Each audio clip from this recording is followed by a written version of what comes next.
అధిక మాసం. అధిక అన్న పేరులోనే ఉంది. ఈ మాసంలో ఏమి చేసినా కూడా అధిక ఫలాన్ని ఇస్తుంది. అటువంటి మాసం యొక్క విశిష్టతని, ఏ పనులు చేయాలి, ఏం చేయకూడదు, ఎలా అధిక మాసం వస్తుంది అన్న విషయాన్ని ఈరోజు మనం వీడియోలో చూడబోతున్నాం. దామోదర డివోషనల్ ఛానల్కి స్వాగతం. ఏఐ వాయిస్లో ఈ వీడియో ఉండబోతోంది. నమస్కారం. హిందూ పంచాంగంలో దాగి ఉన్న ఒక అద్భుతమైన మిస్టరీ లాంటి ఖగోళ అసమానతను వివరించే ఈ ఎక్స్ప్లెయినర్కి స్వాగతం. మీ అందరికీ తెలుసు, మన క్యాలెండర్లో 12 నెలలుంటాయి. కానీ అసలు ఎవ్వరికీ పెద్దగా పరిచయం లేని ఒక రహస్యమైన 13వ నెల కూడా ఉందంటే మీరు నమ్ముతారా? అవును, అదే అధికమాసం.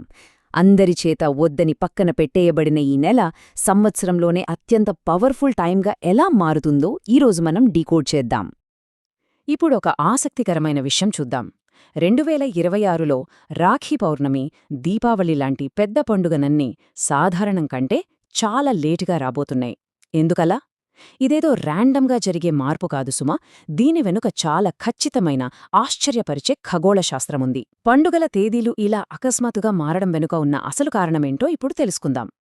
సరే, అసలు మ్యాటర్ ఏంటో డీప్గా చూద్దాం. మనకు తెలిసిన రెగ్యులర్ 12 నెలల క్యాలెండర్ సిస్టంలో ఖచ్చితంగా ప్రతి 32 నెలలకొకసారి ఎక్కడనుంచో ఒక వింతైన 13వ నెల ఊడిపడుతోంది. అవును, అక్షరాలా 32 నెలలకొకసారి. ఈ ఎక్స్ట్రా నెల రావడం వల్లే క్యాలెండర్ లెక్కలన్నీ పూర్తిగా మారిపోతాయి. మరి ఈ నెలెందుకు వింతైనది అంటున్నానంటే దానికొక కారణముంది. సాధారణంగా సూర్యుడు ఒక రాశి నుంచి మరో రాశికి మారడాన్ని సంక్రాంతి అంటాం కదా. ఈ మూవ్మెంట్ వల్లే ప్రతి నెలకు ఒక ఐడెంటిటీ, ఒక దేవుడు, ఒక పర్పస్ వస్తాయి. కానీ ఈ అదనంగా వచ్చే 13వ నెలకు అసలిలాంటి సూర్య సంచారమే ఉండదు. ఖగోళపరంగా సూర్యుడు తన ప్లేస్ అస్సలు మార్చుకోడు. ఇక సూర్యుడు కదలకపోవడంతో ఆకాశంలో ఎలాంటి మార్పులూ జరగవు. దాంతో విశ్వంలో ఉన్న దేవతలందరూ ఈ నెలవైపు చూసి ఇందులో ఎలాంటి స్పెషాలిటీ లేదు, ఎలాంటి పర్పస్ లేదు అని ఫిక్స్ అయిపోయారు. కనీసం ఒక్క దేవుడు కూడా దీనికి అధిపతిగా ఉండటానికి ఒప్పుకోలేదు.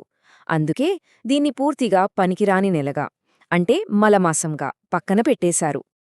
అంటే ఒక రకంగా చెప్పాలంటే ఇది విశ్వం దృష్టిలో ఒక అంటరాని సమయంగా మారిపోయిందన్నమాట. పెళ్ళిళ్ళు లాంటి ఆనందకరమైన వేడుకలు కానీ, పవిత్రమైన శుభకార్యాలు కానీ ఈ నెలలో చేయటానికి వీల్లేదు. ఖచ్చితంగా నిషేధం.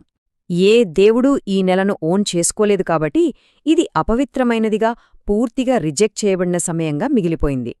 ఇక ఈ నెల పరిస్థితి ఇంతే. ఎప్పటికీ ఇలాగే పనికిరాకుండా పోతుంది, ఎవరూ పట్టించుకోరు అనుకుంటున్న టైంలో సాక్షాత్తు ఆ శ్రీ మహావిష్ణువు సీన్లోకి ఎంటరయ్యారు.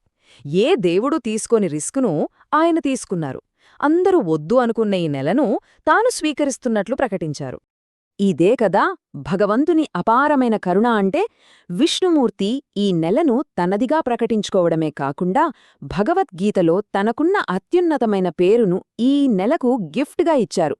అదే పురుషోత్తమ మాసం. సమస్త జీవులలో అత్యుత్తమమైనవాడు అని దీని అర్థం.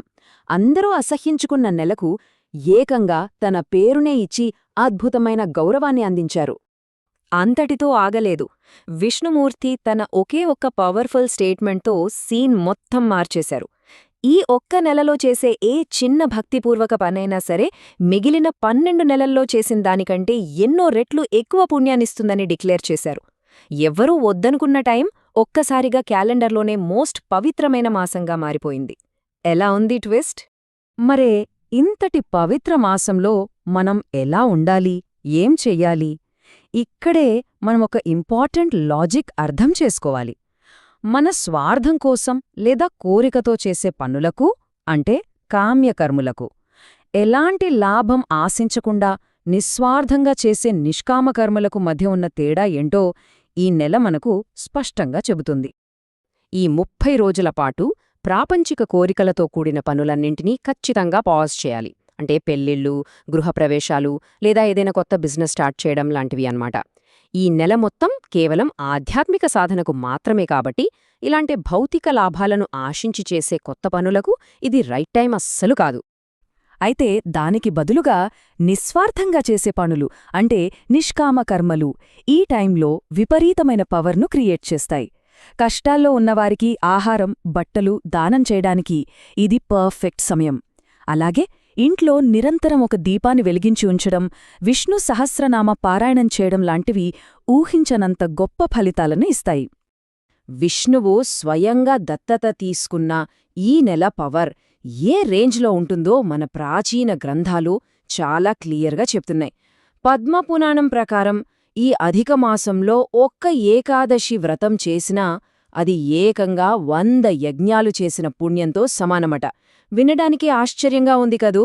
ఇక్కడ భక్తితో చేసే చిన్న పనులు కూడా గణిత శాస్త్రానికి అందనంత భారీ ఆధ్యాత్మిక రివార్డ్లను ఇస్తాయి. ఇక మనం స్టార్టింగ్లో మాట్లాడుకున్న పాయింట్కొద్దాం. 2026 సంవత్సరంలో ఈ అధిక మాసం మే 17న మొదలై జూన్ 15న ఎండ్ అవుతుంది.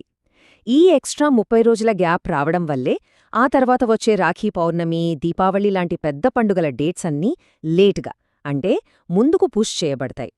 పండితులు కొన్ని నెలలపాట ముహూర్తాలు ఎందుకు పెట్టరో ఇప్పుడు మీకర్థమై ఉంటుంది. ఇక మనం ఈ ఎక్స్ప్లెయినర్ ముగింపుకు వచ్చేశాం. ఈ అధిక మాసం కథ మనకొక అద్భుతమైన లైఫ్ లెసన్ నేర్పుతుంది.